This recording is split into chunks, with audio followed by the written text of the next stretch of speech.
Today's show is going to give you an amazing reason to be optimistic as an American.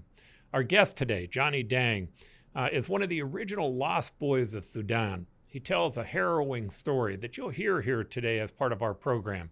But he also talks about what it was like to become an American and to become part of our culture, leaving something that was much more primitive and that was much more dangerous. Now, if you like what it is that we're going to be talking about today, you just go ahead and press that subscribe button. Let's get on with this show.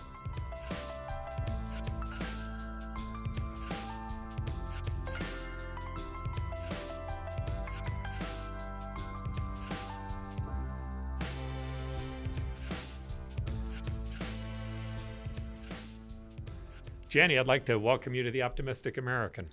Thank you for having me. All right, you have an amazing story, and you're definitely an inspiration to lots of different people. But what I'd like to do is I want to go back to your childhood and start there. I want to start by talking about the village that you came from in Sudan, what it was like.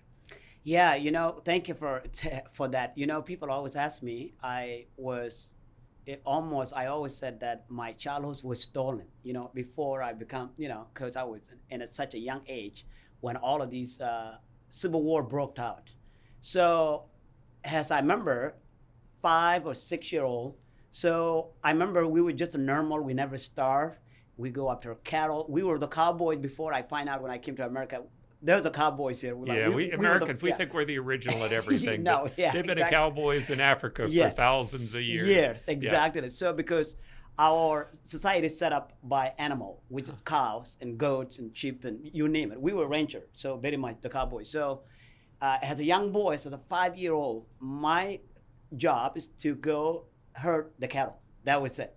I didn't get to go to school. I didn't get to do anything. So I remember we just play outside the village sometime as a normal life. We have food. Things was good. We go fishing because we have a Nile River.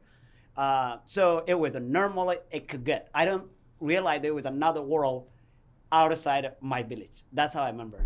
Mm-hmm. All right. So, and by the way, tell me a little bit about the village itself. Did it have electricity, running water? Did you have new appliances? I mean, what was the lifestyle like? The lifestyle was very much, it would be like almost like Stone Age. There's no running water, no light. I didn't get to see my first light or running electric thing until I come to different country, which was in Kenya. We were just remotely, literally running with nothing. Yeah, we get the water to drink from the river. We don't even have a candle to light. Mm-hmm. So literally, there were no modern civilization stuff until I get to move out of there. All right. So tell me about the event. How did you lose your home? Well, so this is what happened. So the war, just a little bit of background of Sudan for those who don't know, the geography a lot of the time in Africa or Sudan in general. So Sudan was colonized by British and Egyptian to begin with. Well, way before that, and people didn't know this. So Sudan was Kush, the Kush kingdom. Mm-hmm. Before all of this stuff, people only talk about Egyptian today, but this is way go back. So, meaning in Sudan there were people who built pyramids. There you go. Before the Egyptians started, Right. That's exactly right. A lot of people don't know this because they only know like later on. Mm-hmm. So we were the Kush kingdom, Merik tribe, just roaming around, right? So and then later on become the Nubian from the Nubian king, which is a lot of people know that. So literally Sudan, I always said we're going back all the way to the Bible. So we were part of all of that. And then until like later on, Sudan, the name didn't come until like later on. Within all that time, the Egyptian, the Arab from the north of us, we started coming in. Now you get the British, you get influential from the other the countries. And then that's when a lot of the problem began, leading into all of this unrest. So let me pull this apart just for a second. Yes. So to help people geographically, you're just to the south of Egypt. Correct. Right? And you're just to the west of Ethiopia. Correct. All right. You got it. So you're in the northern portion of Africa. And then we also, you get the Kenya and Central Africa, Uganda, and Congo, all the way down. Yeah. Right. So now, Sudan ends up there's a northern North, portion yes, and a southern portion. part, correct. And there's like a swampland. You that's got it. In between southern the part two. where I was born is swamp. Oh, okay. Correct. All right. And Yep. the northern portion, even before the British and Egyptians took over, ended up becoming part of an Arabic You got kingdom. it. They took over a lot of that time because they were the one where the settled in Right. first. And so it was controlled mainly by Muslims. by Muslim, and, yes, and then exactly. the southern portion was controlled mainly by Christians. And they believe in their Catholics. own goddess. Yeah, exactly. Which is our tribe, And which is my tribe. So yeah. to begin with, that was one of the separations that Correct. existed. And then the second thing that began to happen is that the northern portion early on gained control over the government. And when they gained control of the government, they basically starved the resources from the south. You got it. And kept most of those in the north. Am I on? And you are right on what I was going to say. That's Okay. exactly right. So you did your homework very well. Well, our audience hasn't, so feel free to go Yeah. back over that. So that's what happened. So in 1956, the Sudan got independent from British. Mm-hmm. They finally, the British finally left. Well, as soon as they left unrest right then. Because now you get the Arabs, you get the Southern, which is they would believe in their own goddess. Mm-hmm. Now they've been emerged, the Southern being emerged, and the resources were on the south. Most of the resources, oil, and this is what creating So all the the oil's problem. down in the southern That's portion, but it's right. being basically the money from it There you go. is being taken for the to north. enrich these guys, and that's what causing the Civil War. Mm-hmm. The Civil War started until so it started then, it lingering until 1972. There was a peace agreement with the side. They linger a little bit, and then the next leader took over again, and literally forcing the Sharia law, which was the president after the first president of Sudan at that time, was Numeri. And then you get the guy that they hosted not too long ago. He been there since 1989. So he forced everybody, if you are not a Muslim at that time, Sharia law, you might well just cut your heads off. So that literally it was a nutshell. So now the southern people, like I was born into, they started, we cannot do that. We got to fight back. And that's how the Civil War began. Okay, so I'm going to go, before we come back to talking a little bit more about your village, I want to set just a little bit more up. So this event, the United States gets involved in a number of cases, but one of the places we get involved is a little later. We had Osama bin Laden, who ended up being actually protected by the more radical Muslim groups that were in the northern component. In Khartoum. Right. Yep. And so what that did is that obviously pulled the United States more into it. And at some point in time, we saw some peace a couple of times, but then the peace would break apart. And I think we're at war even still today in Sudan. Is that correct? Still, it just gets started even more now. So here now, going back to my village. So now, because of all of this, so the war was going on through the region. So the war didn't get into my village.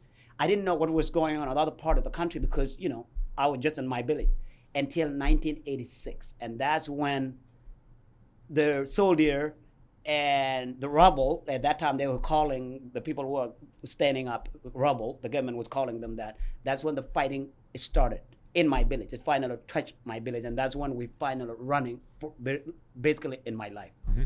Yeah. So on the northern component, I believe, well, I know that even in the 18th century, the northern portion was coming down, the Muslims, and they were enslaving people. Yes. There's a word for that. What is it that they call the southern people? They call them not the Nilotics, but there was a different word. But it was a way to objectify them. Yes, to justify. So they can do whatever they do. I mean, it's a word similar to the word that we wouldn't want to say here in the United States. It's a very derogatory word. Yeah. And so for years they were trying to pull them up and enslave them and then sell them into slavery. Right. But so there was already some animosity built up between the two people. It was already there. Mm-hmm. And at some point, the people from the South realized, hey, we have to get organized. That's right. We have to begin to create militaries. And that's exactly what happened. And that's what caused. So the first, we call it, there's a word in the term for this revolutionary. Mm-hmm. Nyanya 1, Nyanya 2. So you get the Nyanya 1 started all this. So they were in the 70s and all that. Mm-hmm. And then the Nyanya 2 in the 80s, mm-hmm. in the 1983 to be exact, mm-hmm. which is led by John Garang. That was the leader of that, and that's what the plan. We have to organize and have an army because this is It's going to continue. We're going to merge a lot. Yeah. But at this time, you're 5. Right. Okay. 5, 6, whatever it was. And All then right. one day we were in my village in Joko. We were out herd the cattle. The first thing we saw, there were a lot of boom song noise, and we're like, what's going on? The next thing you know, building us very much the hot homes being burned to the we see in the fire, and then we were like, well, if we go back, that's dangerous. So we need to leave the cows and just start walking. We don't know where we were going. That's when. So how did they end up? I mean, you end up with these 20,000 boys that are right.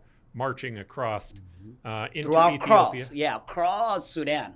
What happened to their parents, their family members, other people? Why are they by themselves? So a little before that, so there were recruitment was going on as a child soldier. Mm-hmm. A little bit in the villages by our rebel groups, which is our military, we call them, at that time. They were doing a little bit of recruitment. We can bring you, we get you ready for the next stage, for the next generation to fight. Mm-hmm. So that was part of that. But part of it, it kind of got everybody up guard to the point that every mom and a dad, they're like, no, run, because you're the generation. If I get killed, at least you go to tell what happened. And that's what happened for many of these thousands of children leaving. All right, and so you end up on this march. Yeah, I ended up in the march. I joined the march later on. I didn't know at that time, actually, the march started way before, like 5 years before that. Mm-hmm. So more and more kids were going already to Ethiopia. So at that time, for my time, we didn't know, because I was right on the border of Ethiopia. If you, my village is like literally, like really not, I would say maybe it takes maybe like 5, now it takes 15 hours for a car. Mm-hmm. Back then, there was nothing. So it probably would take 2 days. Mm-hmm. And that's what, to go to Ethiopian border, to cross the border. So that's what we decided, we have to walk. And now we met other kids along the way. And then now people are showing where to go and where not to go. And yeah. All right, so tell me about the walk. What was it like? Well, the first walk in Ethiopia, it was because here you are there's no food. Sometimes because we have to avoid the bad guys were on the where they know they can catch people at. So we avoid that. So we were walking through desert, mountain, you name it. You're avoiding the paths and the roadways. Correct. So it took me probably like almost a month when we should have get there, maybe like a week or so, because we tried to avoid to finally get to the safety. It was really horrible. We lost some of the kids. My understanding, the trail was lined with young right, boys exactly, that waiting died. for you. Yeah, you can imagine. A snake bite, lion, hyena, you name it. Mm-hmm. Starvation. Mm-hmm. The weak, so you couldn't walk anymore because when you eat, mm-hmm. Yeah. So a lot of that happened, a lot of tragic, and you just have to keep marching. So you have 5, 6, 7, 8, 9, 10-year-olds advising one another how to get to safety. That's right. Very much we were, and I always say this, we were it. You were, if you are 10, so the 10-year-old was advising or helping or caring for the 5-year-old and the 3-year-old and the 4-year-old. Mm-hmm. So we were it. We were the family. And so you end up in Ethiopia. Correct. So what's it like when you get to Ethiopia? So we get to the camp in Ethiopia. So the camp was not really, when you talk about refugees camp, and the food was not really there. You get some little tents. It's not like a camping tent when we go here to go camping. Yeah. So it's literally, you have no clothes on you. They give you 1 blanket, 1 cup of a maize or a rice or whatever it is, and a sugar or salt, and then you wait for 30 days. That was the life at that time. And fortunately at the time, the Ethiopian government had opened up so that you could come in. Correct. Right. That was wonderful. Mm-hmm. At first. But meanwhile, we did not realize while we're coming all in and you're thinking we get to safety and blah, blah, blah. Ethiopian government themselves, they were having a civil war in the northern Ethiopia was going on. And we didn't know what was going on also. But our rebel group was training with it in Ethiopia. So they were welcoming also to train for military training with the Ethiopian government. So now moving forward, the year go on, the year of 1991. So now I get there in like 86, 87, right? So we stay there for maybe a few years or so, or 3 years. In 1991, they overtopping the government of Ethiopia. And now you have to leave. Now we have to leave. And And that's the walk, another walk we have to go do. How long did this walk take? So that walk 3 months. 3 months? Yep. Into So now Kenya. we have to go to South Sudan, back to where we came 4 years before or 3 years before. Now we have to walk to the place all the way to Kenya.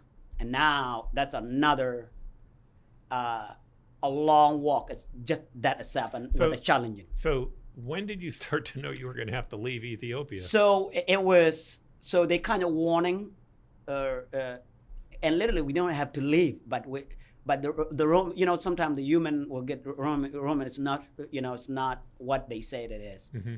And everybody was preparing, but they didn't know what day and what exactly. But they know they were preparing. The new government are coming in because it's friend with our rebel military group. They're not going to want us to be here. Roma just get out of that like that, which is not true at that time. Mm-hmm. We could have been fine, but everybody anxious to really one day, one morning, everybody started running, and that was it. Literally running. Literally running. You just grabbing whatever you can, and you just have to follow because you cannot be left behind the dog. People are running. There's something that's happening. Gotcha.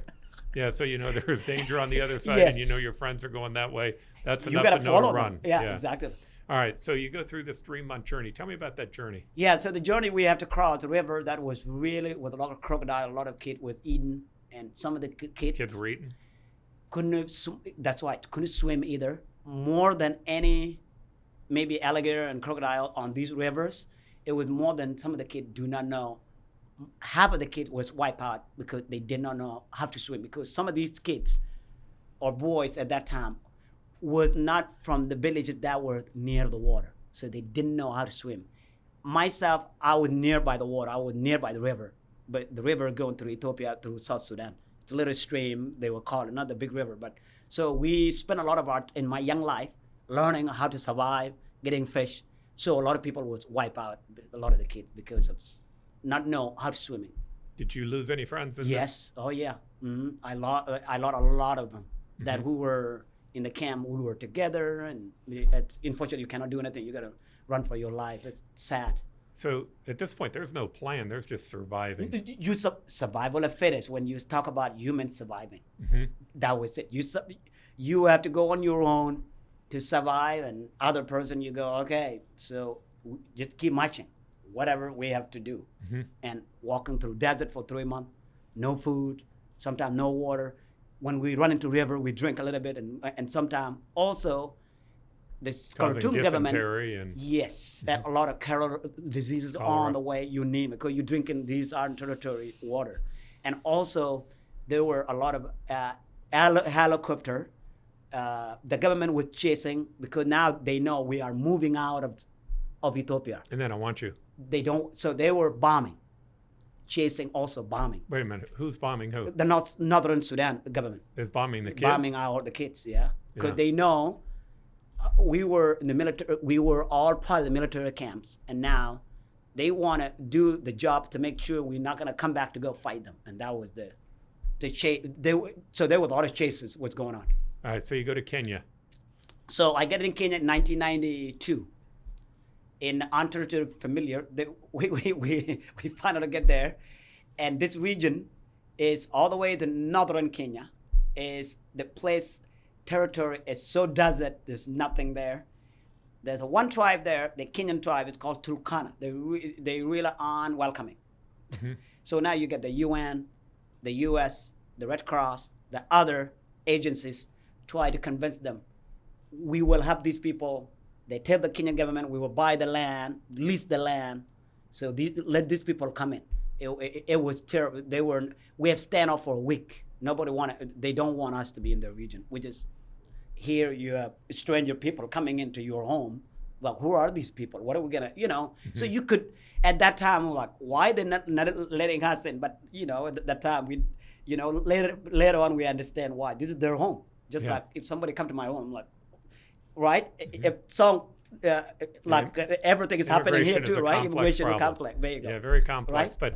But not if you're the 5-year-old or the 12-year-old. Yeah, they didn't care trying at that to figure time. out how to be safe. Yeah, but they don't care at that time. Yeah. That was not their concern. All right. So how do you end up in the United States? So, meanwhile, I was in this area. They finally get us to get in the camps, and we settled in. So, meanwhile, at this time, 5 years now went by, or 6 years, if I remember. I didn't hear anything from any other family member if they're alive or not. So here, one day, my brother was walking in with another group, and here he is walking into the Kenya camp where I was in. He stayed there for almost a week. We didn't know because it was a massive of people. And one day we were getting water. We went to the water station, they were pumping water kind of thing. And here he was getting water. I'm getting water, and we run into each other. And we just checking on ourselves. Wow, we just give a big hug. You survived, and I survived. We were like celebrating. Yeah. But we didn't know where the rest of the people were. So at that time, the Red Cross and the UN starting to get resettlement talk about resettlement. Some of these people, either Europe, America, Canada, Australia, you name it. At that time, the talk was happening, because part of the problem, I know you alluded into that really here, is that here you get massive of these young teenager boys, particularly a lot of them. There were some girls, but mostly the majority are boys. At the camp we were in, that's when the war and terror begins already. By that time, there's a lot of lingering what's happening with today terrorist group Al-Shabaab. Back then, they were not that known by that name, but they were already starting recruiting in the camps. So now the U.S. and the other Western world decided, if these kids, boys, get hold of by the bad terrorist group, we're in big trouble. Now it's going to get out of hand. What about we started taking some for resettlement agency? And that's how, in my case, and my brother, they have to give you application, you have to apply, whatever the country is. At that time, it was U.S. So we deploy a lot of U.S. State Department to interview people with the partner up with the UN, with the United Nations. So the UN have to do referral to whatever the country is. And then we're like, okay, these people are the priority. And that's how we started. Did you know how to write? No. Everything was translated. I didn't speak a word of English. So do my brother. No English for both of us. He thinks he speaks English at that time, but it was Yeah. We literally, everything was translated. We have to say in our own languages, and they have to record it. Wow. Okay. So do you even know what the United States is at that point? I didn't even know what even the name, the United States of America. I have no idea. Right. I know about Europe, but I didn't know anything about, So we take about, out of that 20,000, we take about 3,000 into the Correct. United States. Well, not only just that, before that, there were other family came. Okay. So probably United States, by that time, before all of us started, so-called the Lost Boys today, before all of that, we already took in about 22,000 refugees from Sudan. Okay. And then 3,000 follow after we get here, and then now there's more kids was coming. So the U.S. was when the Lost Boys resettlement started, it was one time in a large group than any U.S. never done in our immigration history. So do you fly from Kenya to the United States? Right. So what city? Yeah. So you have to go through interview. You have to go through all of this. So you find out now you're in the camp. Now they'll bring you with a bus. Many of us never been a bus or the bike. So getting in the bus in modern civilization, everybody was just like get sick on the bus with the gas, and people were, even though we were so through it, after you finally gone through a year of interrogations, and you name it. So it's not you just coming over the border.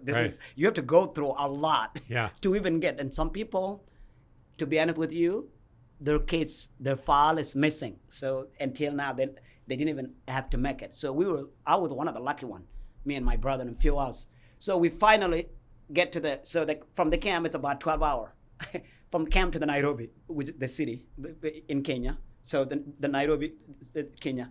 So we finally get there. They put us in this big hotel. We have the light and running water and all this. We're like, wow, this is wonderful.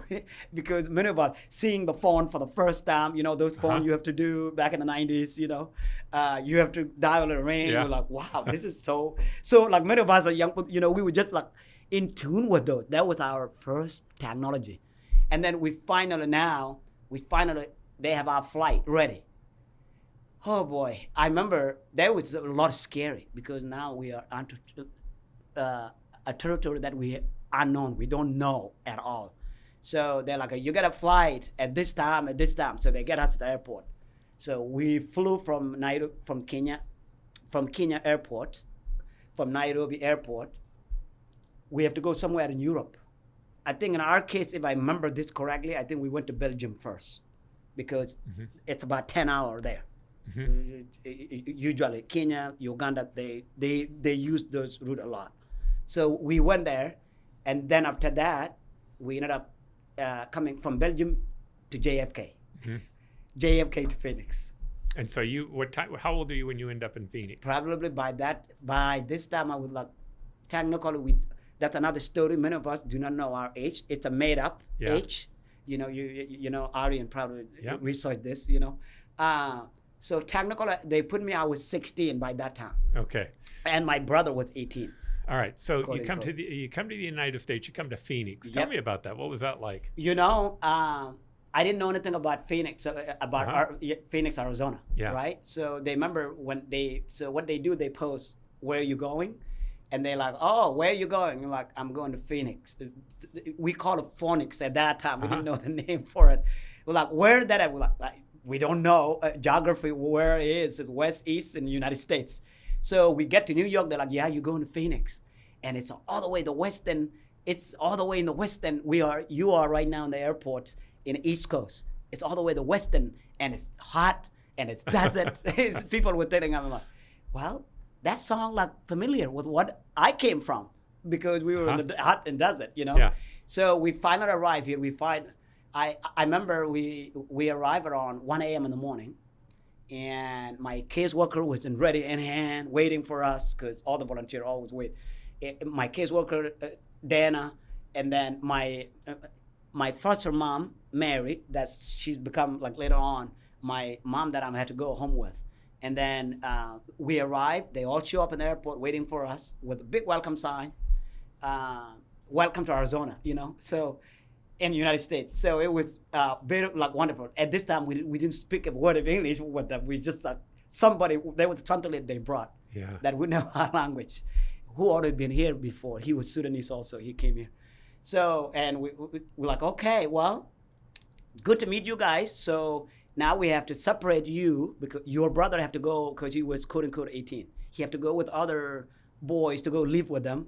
And you, because I was underage, you have to go with Mary. And I remember the first thing they did. So now we get in the car. The first thing, they look at me in the back there in this Sudan, they're driving and they're like, you can tell that they were talking. I think I haven't eaten because the airplane food was different. I didn't eat in the airplane for all 24 hours because this is a long flight. Yeah. I didn't eat. I was literally getting sick because the food was not familiar. Yeah. You name it. We have so many stories when we came down here for all that, just food alone. It was rich compared to what you were There you go. To. Exactly. Yeah. So the first thing was hoping at 1 a.m. in the morning, it was Jack in the Box.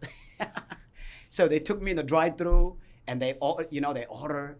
And my first technology, in a radio and talking, I'm like, the microphone and they talking in the order. I'm just sitting there. I'm like, wow, this is a wonderful technology they have here. And now we're the food because now I'm watching. What's gonna happen next? And that was my first thing. I'm like, wow, this is wonderful. So they order the food. I'm like, wow. So how they know they talk over there. Now they give them the food here. So that was my first. That's amazing. Yeah. All right. So you become a U.S. citizen? Right. So now they had to put me. So now I'm 16, no language. That summer, my foster mom, Mary, decided, what are we gonna do? They cannot put me in a high school yet. They cannot put me in a community college. They cannot put me in in a good school because, I'd be behind. So they put me in this language school, which is still up today in Dunlap here. It's called Elizabeth School at that time. So they put me with the language so I can learn the language. Because you remember, I didn't get to go in first grade, second grade. I didn't know any ABC. So I had to learn a little bit. And then the fall come, now they're like, oh, we're going to register him in high school. Now, 9th grade in high school. And I'm like, what? What am I going to go do? How it's going to be? This is going to be very interesting. So here, the first day in the class, Coach Garcia. So I ended up going, they registered me at Shadow Mountain High School, which is up north here. Uh-huh. So that was the very first. I was the first color boys in there. I mean, literally, things were so new over there. Yeah. So now they have to register me, and they have to put me in high school. I'm like, oh boy. So I remember in the back of my mind, I'm like, this is not gonna. How am I gonna even start to write? I didn't even know how to write my own name. So the first day with the PE, Coach Garcia, he's already recruiting me from the day that I walk in there. He go, So he was the cross country and track and field coach at Shadow Mountain. So he go, I think we just I can just tell what was going through his mind. I think we just get ourselves the fastest Kenyan runner that he never see. I think we just get better. Our team just got better. So he said from now on, and with a translator at that time, from now on, I want you to just come and change with your PE coach, the clothes, and then go run 3 miles. Here, this man telling me running. And I remember, I'm like, this man have no idea. I've been running for all my life, and now he's letting me to run again. I don't need to run anymore. I run enough already for my life. So that was one of the stories that I get to get to tell a lot in high school adjustment to the to the language and stuff. But he saw something that I didn't see, and then I become one of the best states of Arizona runner. Like in 3.5 years, I graduated high school, so I get in scholarship to run for PPCC, Prairie Valley Community College, and then went on to ASU. Uh-huh. So I didn't get to run at ASU because at that time things was just like there was a lot of things was happening. Meanwhile, I was in high school and try to fit in. My brother was struggling with PTSD, post-traumatic stress disorder. And the reason why I always share this is that when you see these many people, it's wonderful you in the right, you think you're in safe area, but you just starting another war because now you got to deal with these immigrants, like our military coming back from overseas. That was just, in our case, it was that. And many of us today are dealing with that with a lot of problems. So my brother ended up, at that time, this was right 2 years after we arrived. While I was just trying to catching on, running in high school, doing the best I can, try to fit in as a teenager, he was struggling a lot in a early stage of post-traumatic stress disorder. So he went to the people who were responsible, because when you come here, you have a sponsorship. So at that time, the agency who were a sponsor has here locally in Arizona with Catholic Charity. So one day, and their office used to be on 19th Avenue and Northern. One day, my brother, I didn't know until this day where he got a gun from. So he walked into that building. He was crying for his help because that's all he knew. He was a child soldier when he was little, crying out for help that I need help. But at that time, it was not a lot of resources. A lot of people did not know these refugees was coming into our community the way we could done a little bit different. So thank God he didn't get to, but he went and scared everybody in the building. So they called the police. There's this man with a gun in the building, and they told him to put the gun down, and he didn't want to do that. They shot him and killed him instantly in the office there. And the reason why that I always share this, because that's part of our story. We come here, we think we're safe. Everybody, all refugees who are coming now to our community, either Iraqis or Ukraine, whatever, you think you went through so much.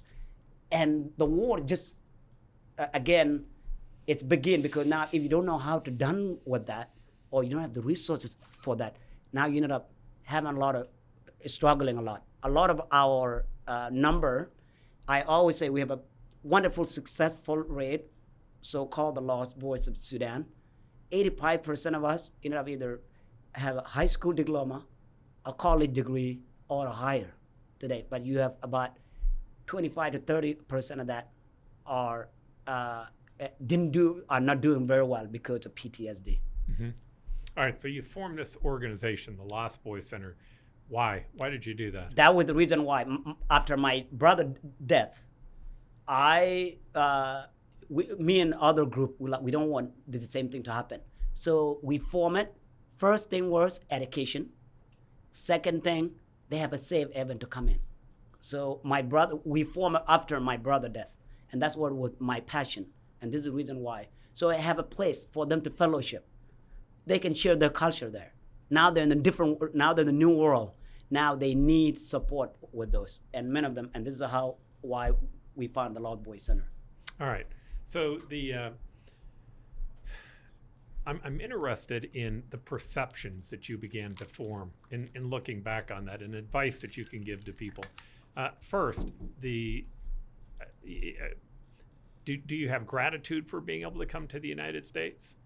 Absolutely, yes. That was a blessing, and I thanks to American taxpayer, American people every day for giving me a second life, Mm-hmm. because I will not know what my life will be. Mm-hmm. I always said this, that I was the lucky one to Mm-hmm. be here among other who made it here, because there were so many of them were not lucky. Mm-hmm.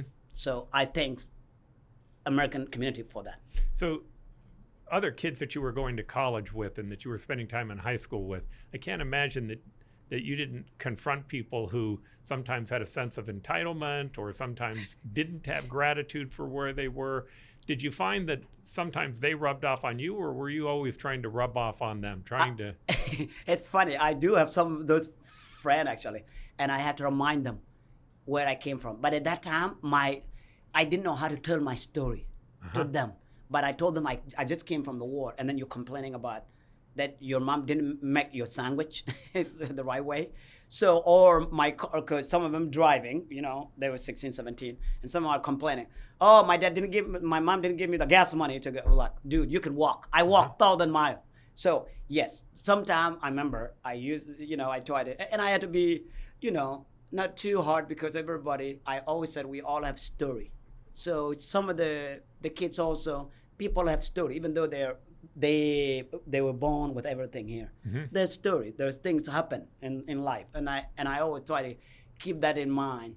Everyone have story, but they're severe or they can complain than other. Mm-hmm. All right. So Catholic services played a role in helping acclimate you. Mm. My guess is that means that they saw a connection. They saw a connection probably because there were a number of kids in the southern Sudan that were Christian who were coming here. It's not so much, it was not about religions. Mm-hmm. They were just the work they were doing with the federal government. Okay. Because actually they were open to all of their doors, because they were helping everybody, not only just the Christianity, Mm-hmm. the Christian Okay. refugees. They were kids Mm-hmm. were coming from other parts like Somalia. They are Islamic. Mm-hmm. There's more. So they were, because part of the grant that they were getting from federal government, you cannot, as a law, as our constitution, we had to treat everybody.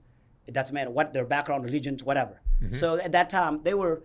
It wasn't that connection. It was just connection to help someone who need help. That was it. Mm-hmm. Yeah. The United States, why is it special, you think? What makes us different? Yeah, it's funny. Because I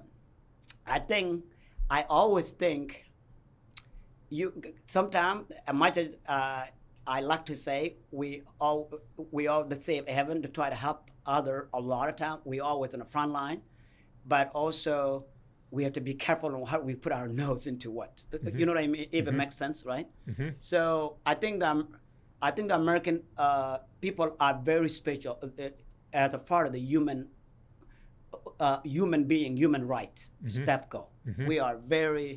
We feel bad, Mm-hmm. right? So Mm-hmm. when there's something going on, we always said it's another human being, kind of thing. Even though there are some people, There's but a great that's deal of there's a compassion great in deal the of United- compassion. And I think part of that, much we have our own issues. There's no perfect world, There are some good people out there in this community, And that's what has always overshadowed the bad people. Because of that compassion, I think that's why we always, U.S. going to be always number one in the world because of the compassion that the other nation, they do it in a small scale, but not how we come on to do it, if it makes sense. And when you were going to ASU, what were the classes that you took? What did you study? So I studied social work. Okay. So because I decided somebody give me a hand before I want to get back to the community. Okay. And that's what I've been doing since then. That's my job. So serving at the Lost Boys Center, and then also I was a medical social worker at St. Joseph Hospital, so with the Dignity Health. So now I am I'm a life coach for this wonderful intellectual disability who are these people are from our communities, and now I'm mentoring them with a life skill, how to become a better human, so they can get back, despite all the challenges. Them and I, we have story to tell. They have a challenging here. I have a challenge in Sudan, and we talk about that. So I'm trying to them overcoming their challenging, so they can get back to our society, so they can be a good citizen instead of people labeling them. They have a disability. When you're giving advice as a mentor, what's the main advice that you're giving people? So the main advice is that it doesn't matter what challenge you have, you can overcome it. We can overcome it. If I can do it, you can do it. That there's a sense of agency. There you go. That's right. And that's what I always try to give the advice. If any, here you get a child of war that who came here with naked body to United States, never speak a word of English, he go on to college, he have his own business, he's running a non-profit. If you can do it, you can do it. And I have an 11-year-old, I tell her the same thing. She's complaining about homework sometimes. I say, you can do it. You have an 11-year-old. Yes. Does she know your story yet? Yes. She get to, and actually part of that, I get to, sometimes when I go to speak, so I go to speak with, so because we have books now, we have a lot of movies. So one of the movies is called The Good Life by Reese Witherspoon. If those people, if you want to go watch it, it's wonderful education. It's based on our, and I consult on the movies. So, and we have a lot of books. So time to time, the high school or 7th grader and these other schools around the nation, they will read some of our books and they call us to come speak to the class, either through Zoom or in person. And sometimes if it's here, I text my daughter with me. And sometimes she come and Google me because I did TED Talks and all this. She come and Google me on YouTube. So have you been back to Sudan? Yes. So we go once a year. We just recently, the Lost Boys Center, because this has been our goal for a long time. One of our program in South Sudan, now we give them back even in South Sudan to our community over there with education. We just opened up a biggest education center last June. So we were there and we cut the ribbons, and now we just graduating our first group over there. These women who've been dying of war trauma. They doing counseling there for them, PTSD, and then also we put classes with sewing machine classes, and we just graduate our first group, and now we're getting the next group over there. So I go once a year. You know, it's funny, these micro loans, there are companies that go out and do these micro loans, and I've lent money or given money to the Micro Lending Institute. And in, I think it was in Thailand, I went up into the mountains. They had given just a loom to a group of villagers. They had nothing else, but bought them this $300 loom. Now, amazingly enough, we got paid back with interest, which I didn't even really want the money back, but that's part of it. But that's the principle. That's part of the business. That's right. That's key to them. Which, in fact, I love this woman who was in this bank. She was a Swedish woman who had gone on to becoming an NGO inside of places throughout Southeast Asia, trying to help poor people. And then she finally ended up going to Kenya. That's where she finally ended up. Yeah, to Africa, Yeah, and she created this microloan industry. And she created it because there was a ghetto. The NGO was failing. It just wasn't accomplishing what they wanted it to do. It's all would fail. Yeah. Including Bill Clinton. He admitted himself. We come here, we think we can change the world, even including the Clinton Foundation. we failed these people. Yeah. That's why. So she says, as she's packing up, this woman came to her and said, hey, I'd like to go. I think I could get this fresh produce from these farmers and I could take it into the ghetto and I could sell it to these people in the ghetto. And she says, would you lend me the money? And she says, well, how much money do you need? And she says, $5. So she goes, okay. So she lends her $5, keeps packing up. A day later, the lady comes back and says, hey, that worked really well. I want to pay the $5 back. Here's my interest. She goes, but she says, I think I could do this again for like $10 because I sold out everything I had. So she lent her some more money. This lady, this Swedish lady, built a $1 billion bank that gives microloans. Her average size loan at $1 billion is $60 a loan. Are you kidding me? I need her number. We need that for our group. Amazing. So anyway, so I'm ready to give them money. I brought some other Americans. We're all ready to give money. And she scolded us. She said, why is it that you Americans think you can just come into a country and give people money and they're going to be okay? She said, look, your people, they forged their way across the United States. They went through incredible hardships and sicknesses and everything else. She says, but they got a little piece of land, or they built a little business. It built grit inside of it. Now, of course, what she didn't say is, along the way, we had this thing called the Constitution that were protecting individual rights along the way and property rights. That doesn't exist there. But her point was, no, I won't take any money from you. But if you want to lend some money, I'll let you lend it. So in any event, I lend this money for this loom, right? A year later, I get my money back. And so, but they wanted another loom. So I said, sure, but I want to go see it. So I drive Which is a good idea. Yeah. To go, you visiting. So I drove as far as we could drive up into the Golden Triangle where this place was. And then I had to hike for 2 days to get to the village. That's all about right. So, and when I got there, they had this loom. The entire village was making cloth, everybody. And then they would take the cloth down to the town and sell it. And it was enough money that people could live. And Think about that. It was stunning to me, right? Which is why they wanted a second loom, because they were making money. They wanted to make more money, right? Yeah. But I think it's easy as Americans to not really understand what it's going to take to fix a problem. And we think if we just give a check, that's going to do it. And your point being is, well, this is what's going. So, for example, one country next to us here, Haiti. What did we did? What is going on right now? See? Yeah. It's not been working because we've been pouring every time they Asian have earthquake, every time the government is turmoil, there's a national disaster, of course, which is my heart go out. But we go in, we think we can just fix it, just pour them in. There was one example about, there's a documentation called the Poverty Inc., including Clint. It's foundation, all the foundation. That's exactly what this lady was telling you. Yeah. She's proud of in there, saying you just think you're gonna fix the problem. This is not. You don't know what the problem you're gonna fix. In fact, we met with the leader of Rwanda, who was a Tutsi, and he at the time was cutting off all NGOs. He said, "You're not helping us. Yeah. You're smothering You're giving them actually a poor mentality thinking. Yeah, absolutely, because these people, to be honest with you, everyone, especially right now, we're working in our center in Juba. These women, in Juba, South Sudan. Okay. Because South Sudan became independent in 2011. For those who I know we talk about the story of a war, but eventually, South Sudan becoming their own independent country now. So in Juba, South Sudan, there are these women. They're wonderful. They know exactly what they need to do.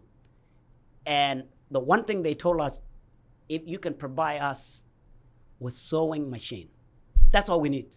We will figure out from that, and we loan them those sewing machine.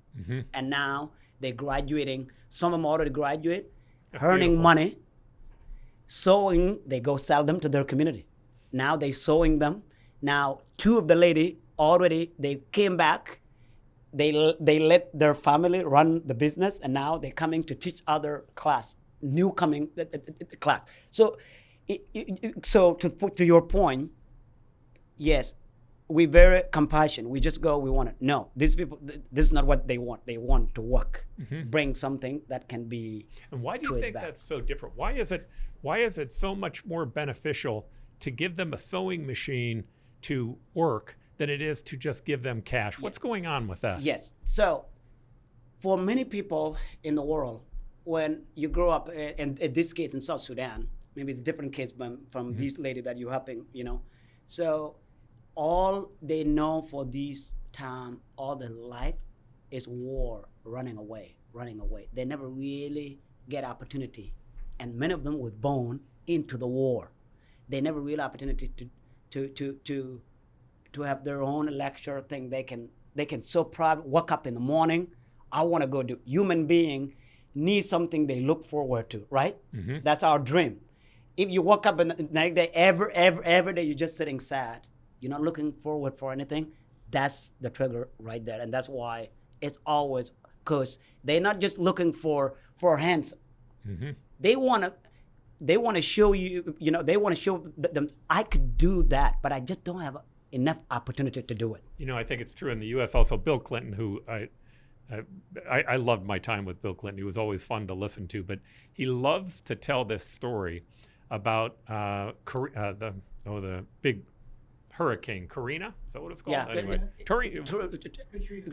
There we go. I don't know why I couldn't come up with that name, but he said that when the Katrina hurricane took place, that he raised a bunch of money, and George Bush helped him raise it. George Bush was a Republican, the older George Bush. And they worked together, And they worked together. So anyway, he comes back, he goes, okay, I'm trying to figure out how to spend this money. Should I go do schools, or should we just create charity to give money out? Should we give away food? What should we do?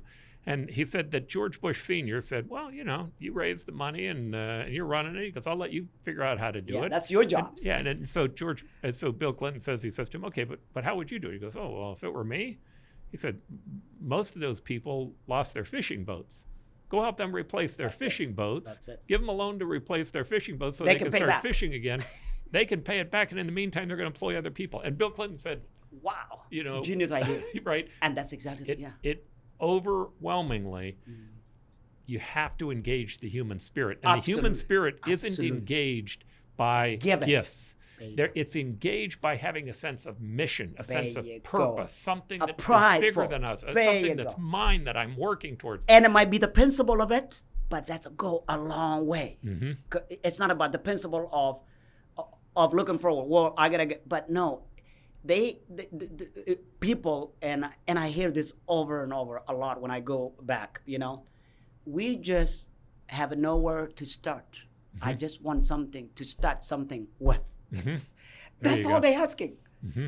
And we, one of the time we did a village, they came, we went over it with an Ethiopia border right by my whole village. So I went back. We raised money. We met with everybody, what is that you need, including all the elder who left behind. They never run. They run and then they went back. They run and went back, right? They don't want to go anywhere else. Mm-hmm. This is their world. This is what they know inside out of this forest, this mountain, whatever. So they told us, they're like, what we need, fishing hook, fishing nets, axe to chop down some of so they can build. They can have a what do you call it? To cultivate their land with, and that's all. They're like, we don't need this money. We just bring those, and we're not gonna ask you again. And that's that's an old saying. Don't give them the fish. That's right? Like Teach the them how to Chinese fish. saying. There you go. Yeah. All right. So, what's your goal? What are you gonna spend your life doing now? So I think my goal when I'm retired, I'm still working. I think my goal is what you said really here. My goal, I want to have enough finance and start a loaning company to the people, to help people, to thrive. That's this awesome. Is my goal. And I wish the lady that maybe you can give me that contact of that lady. I got to sit down and talk with her because I have a lot of ideas. She is a beautiful lady. And I have to tell you, like, gray hair and she was just wrinkled from the sun and crusty. She just go in. But she bit right into me one. And she goes, "Why is it that you Americans think that you just and give away money and fix this problem?" I will get along with her very well because that's my. Yes, I want to help and give back to the community. All right. For more and more. If somebody wants to take part in your group, how would they get in touch with you? So you go to our website. So we'll put that up on the screen. So the website on the screen right now. So it's lbcld.org. So it's right on its screen. They can get us. Our email there, our telephone number is there, everything. All right. And so if they supported you financially, what would you do with the money? So right now, we will get more sewing machine in Juba, South Sudan for this woman. More sewing machines. More sewing machine. We have a 100 waiting list as we speak. Waiting list. Wow. Everybody in our door begging every day. When can I have open? We want to open more classes. Yeah. And I would encourage people, if they gave money for that sewing machine, to do what they can do to go see that sewing machine at work, because it changes everything. And I always welcome everybody to come to South Sudan. Please come with us, contact us. We can sit down. We'll take you to the center, meet all this lady. We just did a wonderful program that this ladies, really quickly, that this, they are based on Christian-based church organization here in Pan Hill. It's called the Lady of Hope. And these lady, I know them all. They retire, and they get together. And they sewing. They just donated like $1,000 for the sewing machine for the lady in Juba, and we put them with a Zoom call. It was wonderful. Yeah. From Juba to here, it was wonderful. Okay, I want to be one of your guests next time you go to Sudan. Please come. I've been to. I consider that to be a genocide site. Yeah. Because I think that was a genocide, and I've been to most of the others. And it's keep going right now too. Yeah, and I learned so much every time I went to one. I've been to Cambodia, Rwanda. I went to Bosnia, and it's amazing how, I mean, certainly it helps you feel gratitude, but it also, when you start to watch the human spirit and how people are able to keep going, they can even lift up from that. There you go. In itself, it's inspirational. And that's why. And then by going, you actually get to talk to them face to face. You see their face, and that's what I always try to tell people: don't just give things. It's wonderful, but also you should invest by coming. Yeah. See what's going on, like you did. By the way, I love that word. Invest. I've had to learn that with my boys as they're growing up. They'll probably hear this and get mad at me, but I learned if I gave it to them, it destroyed them and me. Yeah. But investing in them, figuring out, okay, well, what is it that you're trying to do? Do I agree with that, or do I not agree with that? If it's not the right plan, no, I'm not going to give you any money. But if it's the right plan, that's an investment that I think we're going to see. There you go. An advantage. Bring me the proposal. Yeah, that's right. Hey, thank you so much, Jany. It's been a pleasure. Thank you for having me. Yeah. I appreciate it. Wonderful. I want to go on your next trip. Yeah, please come. All right. This June, are you be ready? This June? In June. I might have to do the next June. I'm going to, the Prime Minister of Australia came here, and they invited me to go to Australia. Oh, you're going to have to go to that. So the next one then. I'll do the next one. Okay. This is Paul Johnson. Thanks so much for being a part of this show. If you like what it is that you saw, press that subscribe button, become part of our community. Our whole goal is to try and help renew the American spirit. And Jany, you did a great job of that today. Yeah, thank you. Thank you.